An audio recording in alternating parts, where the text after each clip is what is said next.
আমার খুব পছন্দের একটা হাদিস। আল্লাহর কাছে দোয়া করি আল্লাহ পাক যেন আমাকে এবং আপনাদের সবাইকে হাদিসটার উপর আমল করার তৌফিক দান করেন এবং এই হাদিসটা প্রচার করার তৌফিক দান করেন। সহিহ মুসলিমের 9 নম্বর হাদিস আর মিশকাতুল মাসাবিহ যে বইটা আছে এই বইটার 2 নম্বর হাদিস। হাদিসটার নাম হচ্ছে হাদিসে জিবরিল।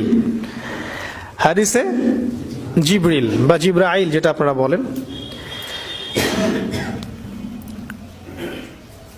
রাসূলুল্লাহ সাল্লাল্লাহু আলাইহি ওয়াসাল্লাম, আমরা নবীর নাম শুনলে দরুদ পড়ব, তিনি একদিন মসজিদে ঠিক এভাবে বসেছিলেন আর তার আশপাশে সাহাবায়ে কেরাম রাদিয়াল্লাহু আনহু এভাবে ঘিরে ধরেছিলেন।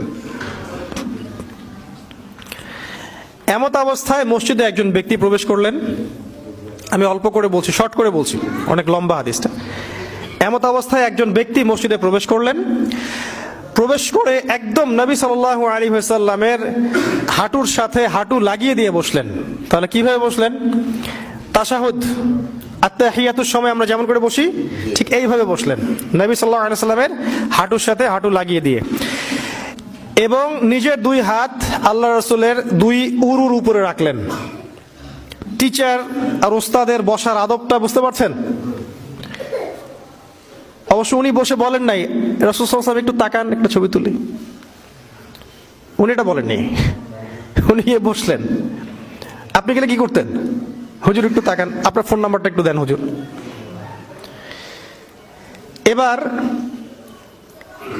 তাকে প্রশ্ন করছেন, ওই ব্যক্তি রাসূলুল্লাহ সাল্লাল্লাহু আলাইহি ওয়াসাল্লামকে প্রশ্ন করছেন, ইয়া মুহাম্মদ, বলছেন ইয়া মুহাম্মদ, হে মুহাম্মদ সাল্লাল্লাহু আলাইহি ওয়াসাল্লাম, আখবিরনি আনিল ইসলাম, আখবিরনি আনিল ইসলাম, আমাকে ইসলাম সম্পর্কে বলুন। জানতে এসেছেন, ইসলাম সম্পর্কে বলুন। আর যে ব্যক্তি আসলেন তার চুলগুলো ছিল খুবই কালো, ঘন কালো চুল, ঠিক আছে, কুচকুচে কালো, আর জামাটা ছিল খুব সাদা, ধবধবে সাদা। মানে সফর করে আসলে যে একটা চিহ্ন থাকে এরকম কোনো চিহ্নই তার মধ্যে নাই, মনে হলো আকাশ থেকে টুক করে পড়ছে এরকম। খুবই সুদর্শন, খুবই সুদর্শন দেখতে।